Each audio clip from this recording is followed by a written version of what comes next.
Hello, greetings, everybody. Welcome to the Beatles Lunchtime Trivia. I'm Sharon Schultz, also known as the Bay Lady, but not really being the Bay Lady today. The Bay Lady tours are generally about going different places, live streaming visual, virtual tours or what have you, like, places of interest, festivals, things like that. However, winter has really made its mark this year. It has been cold. It's very cold out, as a matter of fact. Today we're hitting a whole 20 degrees Fahrenheit. So the days of going outside have kind of been put on hold, right? So I am continuing with indoor activities, which includes Beatles trivia, lunchtime trivia, and also the Nancy Drew Mystery Hour on Sunday nights. So without further ado, I want to do one thing. Hold on, please. Alexa, reduce volume. That's a little bit better. I felt like I was shouting over John there singing Norwegian Wood. Wouldn't want to do that, right? Anyway, so what we have here is a Beatles trivia session. It's half hour. It's at lunchtime, meant to give a midday, midweek kind of break, from the busy working world or what have you. I try to do these every Wednesday. If you like Beatles trivia and you want to continue with it, you can follow me on my Facebook page, The Bay Lady, and also subscribe to my YouTube channel, which is Sharon Schultz, The Bay Lady. And if you do that and hit notifications, then you'll get information on when I schedule my tours, and you won't miss anything, especially when I go back outside once the weather breaks. Hopefully that will be too far in the future because I am tired of being cold. Okay. Also on my YouTube and Facebook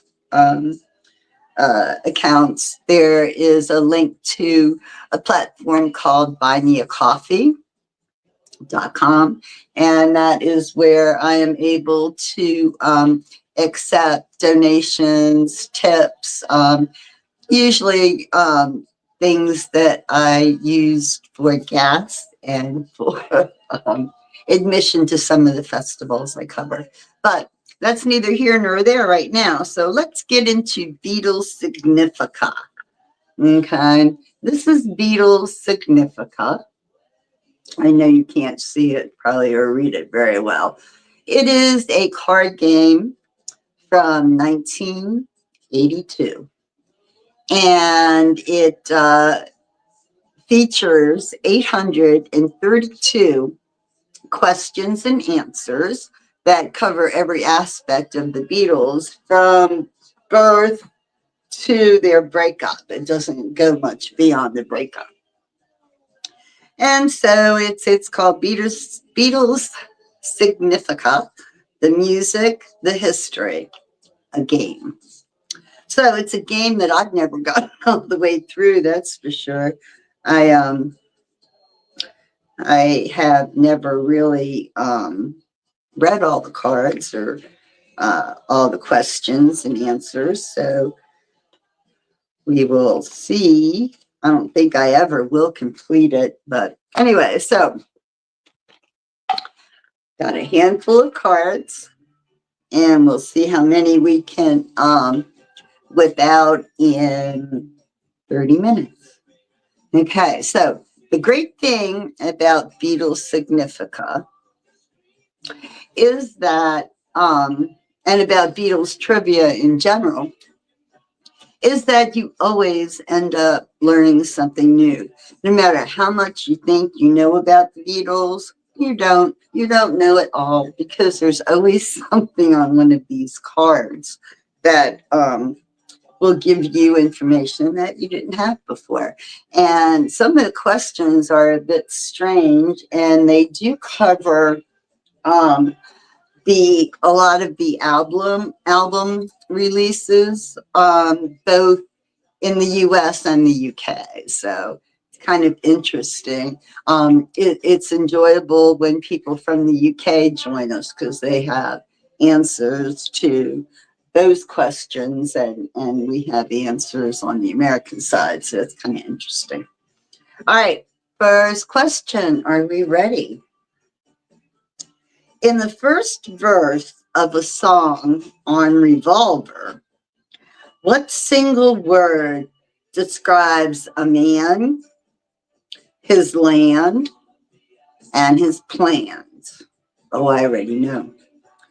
In the first verse of a song on Revolver, the album Revolver, what single word describes a man, his land, and his plans? Okay, anybody want to venture a guess? I want to slide this a little bit. There we go. Anybody want to venture a guess on that? What song that might be? Think about Revolver, right? That's one of my favorite albums. I know that. I am going to say, and feel free to type an answer in the comments there, folks. Feel free. Doing it live here, I can, talk to you real time. And a lot of people watch this after the fact too. And so again, it's always a learning situation, right? All right, so I'm going to make a guess since nobody else is. I think the song that they're talking about, that the one word that describes a man, his land, and his plans, I'm going to say tax man. I have no idea. I mean, I'm guessing tax man. So if nobody's going to challenge me, I guess I will look at the answer. Wrong. I'm wrong. God, nowhere. It's nowhere man. Oh my God, nowhere man. Well, that's interesting. Nowhere man.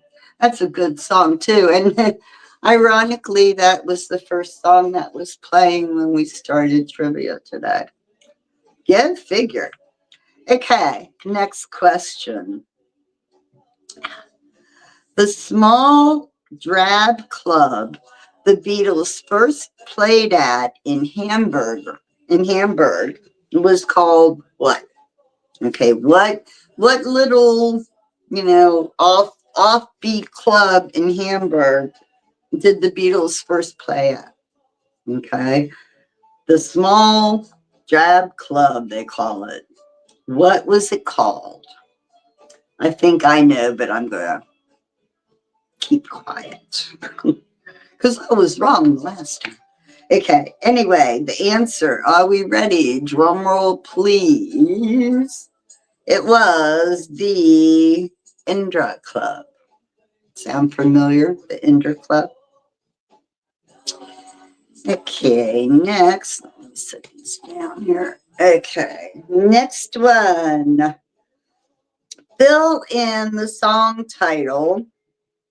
Someday they'll see that from the start, my place has been deep in your heart. And in your heart, I see the what? Let me read this again, maybe a couple of times here. Okay, fill in the song title.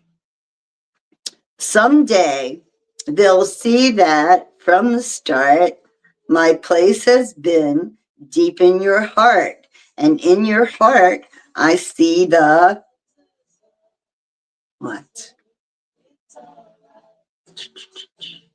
Oh, here comes the sun. I hope this is playing loud enough that you can hear the Beatles music in the background, but not drowning everything out either. All right, the answer. Oh, geez. Love of the Loved. I don't think I'm even familiar with that. Love of the Loved. Huh. Okay. So I see the love of the loved. I don't know. Okay. If they say so. Next question. Which Eddie Cochran song did Paul play for John at their first meeting? Okay, wasn't that at a some kind of church or school festival in Liverpool?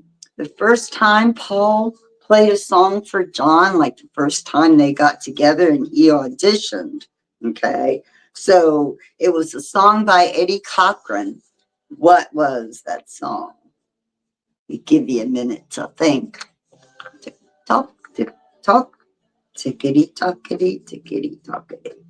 Okay, it was 20 Flight Rock.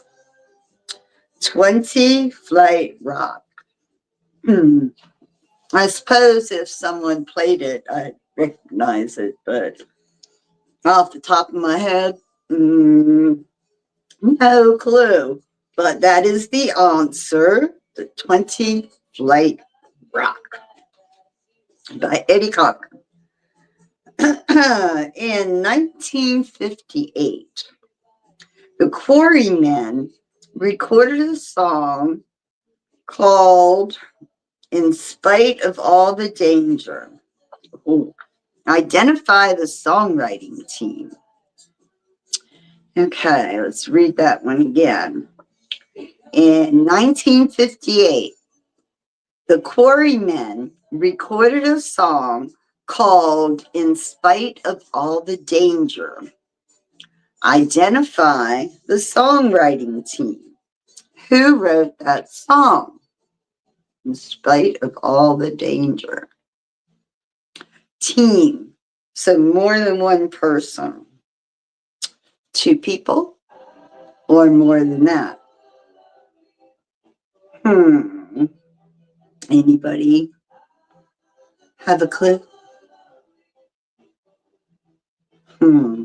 1958, the Quarrymen. I'm going to say the Everly Brothers. Okay. Let's see. Is it true? The Everly Brothers. Oops. Nope. Harrison and McCartney wrote the song. What song was that? In spite of all the danger, the Quarrymen recorded. In spite of all the danger. And it was written by Harrison and McCartney. That's interesting. Did not know. The last and most illustrious of the 4 Hamburg clubs played by the Beatles was called what? The last and most illustrious club of the 4 that the Beatles played in Hamburg was called what? What was the name of that club? It was, anybody know? It was the Star Club. The Star Club. Okay, next up. Which Beatles song contains the word coral? Which Beatles song contains the word coral? I've got a clue. I've got half a clue. I think I know what it is. I think it's a song that Ringo did. I think it's a Ringo song. Anybody with me? Shall we see? And the answer is, oh yeah, Octopus's Garden. Definitely a Ringo thingo. Okay. Next question, last question on this card, actually. In 1967, Los Angeles, what did George Harrison wear in the display window of a clothes store called Sal Peruche? Anybody? Lost me. 1967 Los Angeles. What did George wear in the display window of a clothing store called, oh my God, is it Sat Peruche? A store called Sat Peruche? Anybody? Gosh, I don't know. I don't know that. Hey, Martin. Oh, you got Octopus's Garden. All right. What about this one, Martin? Do you know what they're talking about? Los Angeles, 1967. George was in a display window of a clothing store called Sat Peruche. What was he wearing? Oh my goodness, what was he doing in the window? Shall we? Oh God. Oh, anybody want to guess? No clue. He was wearing his underwear. I'm telling you, some of these questions just are, I don't know, they just surprise me. His underwear is the answer. Okay, next card. Let's see. Okay. Which of John's characters, huh? Oh, which of John's characters believed Griff had the war when the war didn't work? What? Oh man, what is he? Which of John's characters believed Griff, which is Griff in all caps, Griff had entered the war when the war didn't work and he could find no neighbors? I'm just going to see the answer to that because I have no clue what I'm talking about here. Silly Norman. Well, the answer makes less sense than the question. Say, what? Silly Norman. I give up. All right, let's do a more recognizable question here. Which Star Club and BBC song deals with straightening up after a hot date? And it gives a hint. And the hint is, my hair is a mess. Which Star Club and BBC song deals with straightening up after a hot date? My hair is a mess must be one of the lines from that song. Anybody? Anyone? Which Star Club and BBC song deals with straightening up after a hot date? And the answer is Lend Me Your Comb. Lend Me Your Comb. Jeez. Okay. In 1962, Brian Epstein and his brother Clive formed an organization to manage artists and promote concerts called Blank Enterprises.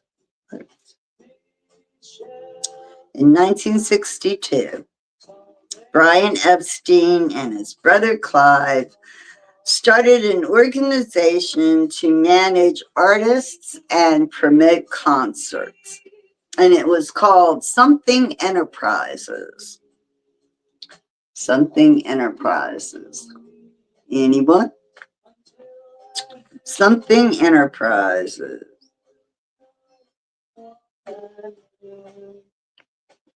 The answer, capital letters, NEMS. NEMS Enterprises. Well, at least they could have told us what NEMS stands for. Really, guys, what up? Okay, next question.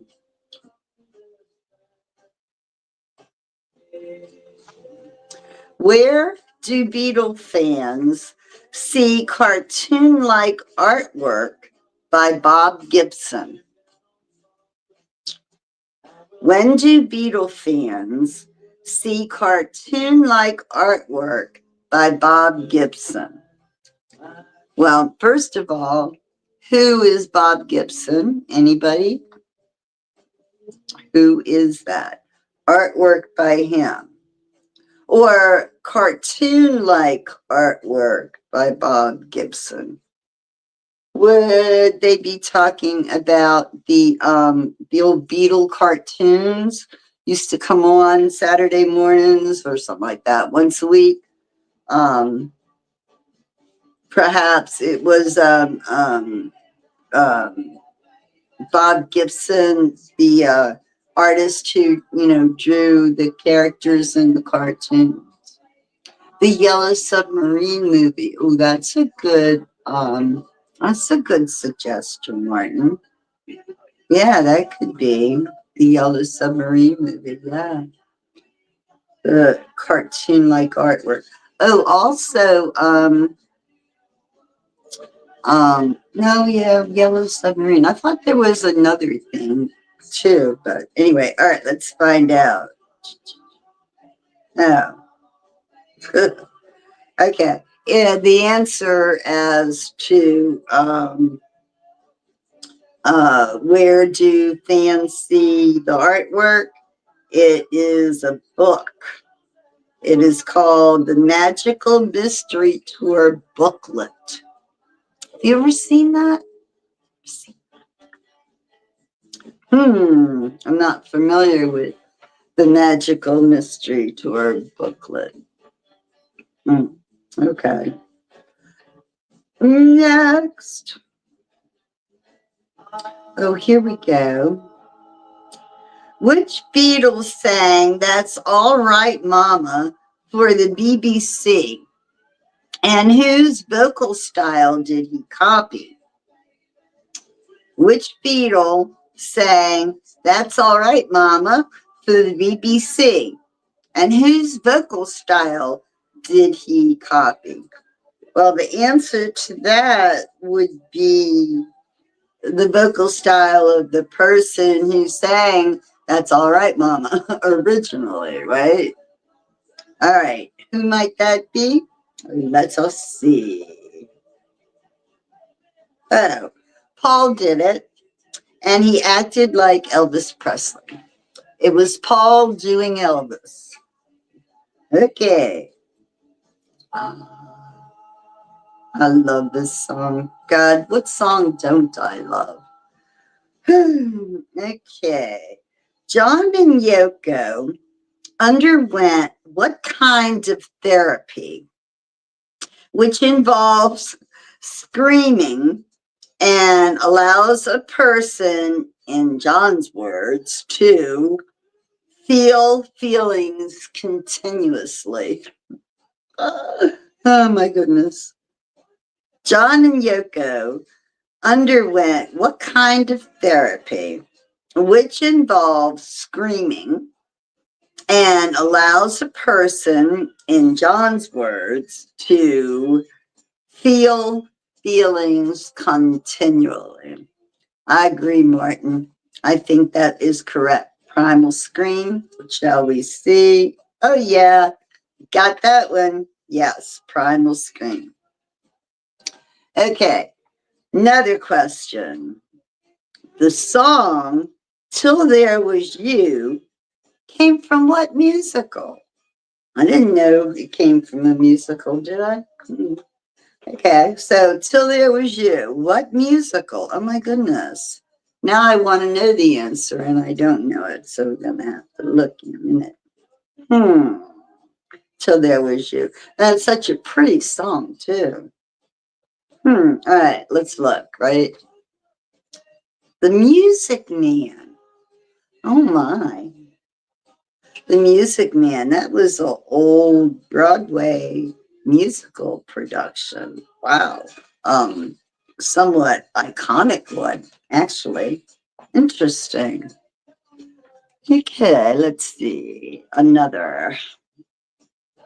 Tomorrow Never Knows ends with what repeated words?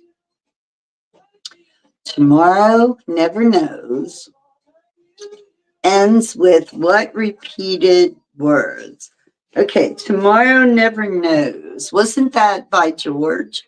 Wasn't that a George Harrison composition? But I can't think of how it ends. Oh my goodness. And what album was it on? Wasn't it on Revolver? Oh goodness. Tomorrow Never Knows ends with what repeated words? Okay, we're gonna look. Of the beginning. What? Tomorrow Never Knows ends with what repeated words? The answer is of the beginning. So it repeats the beginning words. I don't get that. That's the John song. Oh, you got it. A John song on Revolver? Well, I didn't get that. Now I'm going to have to listen to Revolver later because it's going to drive me nuts if I don't. Oh, I know this one. Paul McCartney was born in 1942 on the 18th day of what month? When's Paul's birthday? 1942 on the 18th of what month? I know what it is. I've always known what it is because I've always known what his birthday is. But on his birthday, not the one that just passed, but the one before that, his birth, he had a concert here in Baltimore around his birthday. It was his 80th birthday. Anyway, it's June 18th, 1942 is when he was born. My stepson was also born on June 18th, but not 1942. No, nowhere near. More like 1970, something like that. Anyway, okay, next question. In addition to regular bass guitar, Think for Yourself has what other kind of bass? In addition to regular bass guitar, Think for Yourself has what other kind of bass? Oh man, I like Think for Yourself too. That's a nice song. Think for yourself, or I don't know what are the kind of bass. Do you? Anybody? How many kinds of bass are there? Electric bass guitar. Let's see. All right, Think for Yourself. And what kind of bass guitar? Oh gosh, a fuzz bass. What is a you knew it, Martin. A fuzzy bass. Oh my goodness. Fuzz bass. I don't think I've heard of that before even. Okay. Fuzzy bass. Interesting, right? In The Magic Christian, Ringo starts out as a bum who sleeps in the park. How does a filthy rich man change Ringo's life? Okay, this you have to know the story of Magical Mystery Tour. Boy, okay. No, the Magic Christian, rather. Okay, so in the Magic Christian, Ringo starts out as a bum sleeping in the park. How does a rich man change Ringo's life? Do we know how the story goes? How does the rich man change the bum's life? Well, he adopts him, of course. Okay, he adopts him, apparently. That's the answer. Let's see. Who plays the organ riffs after each verse of I'm Looking Through You? Oh, I like that song too. That's a Paul song. What? Okay, so who plays the organ after each verse of I'm Looking Through You? Anybody who plays the organ and I'm Looking Through You? Usually the only people playing the piano or keyboard, I should say, the only ones playing the keyboard is usually Paul and John, correct? I mean, they're the keyboarders. So Martin says Paul. I think I would go with Paul too because he sings I'm Looking Through You, doesn't he? I think it's a Paul song. Okay, let's find out what the answer is. Ringo. Really? Okay, I haven't seen Ringo play a piano. Have you? Ringo? Really? Really, really. Ringo. Okay, all right, let's do one more. One more question. Okay. Identify the song and the Beatle who sings it. I'm a lone poor boy and I'm a long way from home. Oh, geez, it doesn't jump right out, does it? Identify the song and the Beatle who sings I'm a lone poor boy and I'm a long way from home. Now, as soon as I look at the answer, I'm going to say, oh, that's right. But I can't think of what it is right now. So I guess I'm going to have to look at it and say, oh, that's right. Okay, let me read it one more time. Last question. Identify the song and the singer. I'm a lone poor boy and I'm a long way from home. And the answer is, wait a minute, well, hold on. Identify the song. Long way from home. Okay, the answer is Ringo singing Matchbox. Ringo singing Matchbox. Well, there you have it. Another rousing round of Beatles lunchtime trivia. Hope you enjoyed it. Hope you came away with some new facts about the Fab Four. And hopefully I will see you next week. Same time, same station for Beatles trivia. Take care. Bye.